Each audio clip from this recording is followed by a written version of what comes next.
Shalom, jumpa lagi dengan saya Yeni Indra di Seruput Kopi Firman Tuhan dengan renungan yang berjudul Benteng itu bersembunyi di balik cara berpikirmu. Benteng bukanlah iblis yang duduk di bahu Anda. Itu adalah kebohongan yang duduk dalam logika Anda. Flat Safak. Kita sering membayangkan stronghold alias benteng-benteng sebagai sesuatu yang eksternal, seolah ada kekuatan gelap yang menempel dan mengganggu dari luar. Padahal Alkitab justru menunjukkan arah yang berbeda. Dalam 2 Korintus 10 ayat 4-5, Paulus tidak berbicara tentang sesuatu di bahu kita, tetapi tentang benteng dalam pikiran, argumen, logika, dan cara berpikir yang meninggikan diri melawan kebenaran Allah. Disitulah peperangan sesungguhnya terjadi, bukan di luar, tetapi di dalam struktur pikiran kita sendiri. Stronghold bukan sesuatu yang selalu terasa jahat. Justru sebaliknya, ia sering datang dalam bentuk yang masuk akal. Ia terdengar logis, terasa aman, dan bahkan tampak bijak. Kita berkata, saya memang seperti ini, atau lebih baik saya hati-hati supaya tidak disakiti, atau kalau saya tidak pegang semuanya nanti berantakan. Semua itu terdengar wajar, tetapi kalau diuji dengan firman, kita mulai melihat celahnya. Banyak dari logika itu sebenarnya bukan kebenaran, melainkan kebohongan yang sudah terlalu lama kita percayai. Disinilah letak bahayanya. Kebohongan yang terang-terangan mudah ditolak, tetapi kebohongan yang menyamar sebagai logika justru kita pelihara. Kita tidak sadar sedang membangun benteng dalam hidup sendiri. Kita mempertahankan pola pikir yang membatasi, lalu bertanya, mengapa hidup terasa terikat?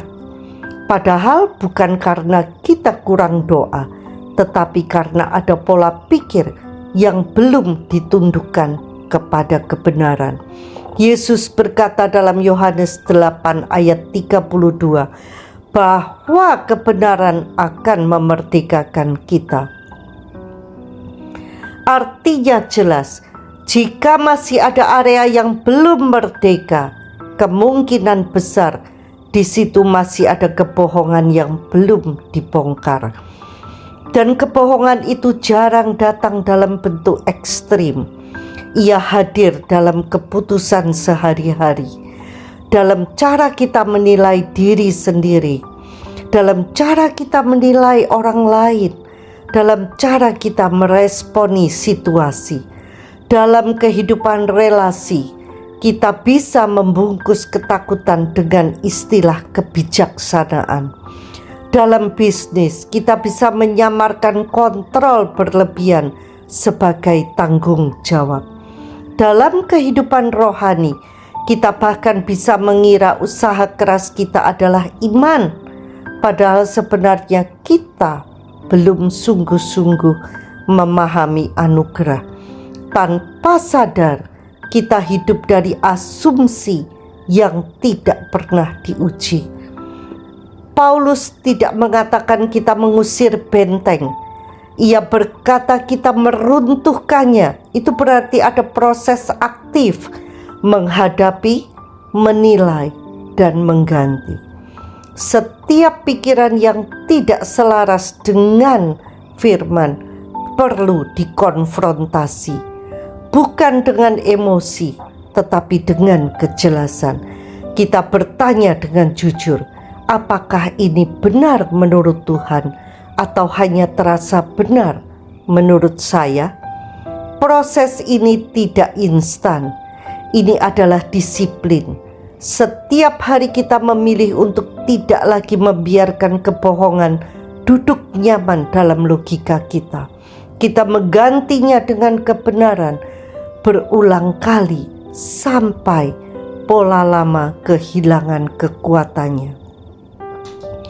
Dan disitulah perubahan mulai terjadi. Bukan karena kita berusaha lebih keras, tetapi karena kita mulai berpikir benar. Anugerah Tuhan tidak hanya mengampuni, tetapi juga melatih. Dalam Titus 2 ayat 11-12, kita melihat bahwa anugerah itu mendidik kita untuk meninggalkan yang tidak benar. Artinya, kita tidak dibiarkan sendirian dalam proses ini.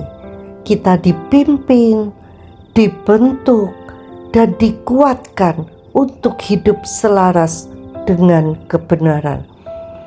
Jadi, mungkin hari ini bukan tentang mencari apa yang salah di luar diri kita. Lebih dalam dari itu, kita perlu berani bertanya, kebohongan apa yang masih saya anggap logis? Karena disitulah benteng berdiri, dan saat kebenaran mulai mengambil tempatnya, benteng itu tidak runtuh dengan suara keras, tetapi dengan kepastian yang tenang. Zig Ziglar berkata, Anda tidak bisa secara konsisten hidup berbeda dari cara Anda melihat diri Anda sendiri. Bagaimana dengan kita? Sampai jumpa di episode berikutnya bersama Yeni Indra di Seruput Kopi Firman Tuhan. Tuhan Yesus memberkati.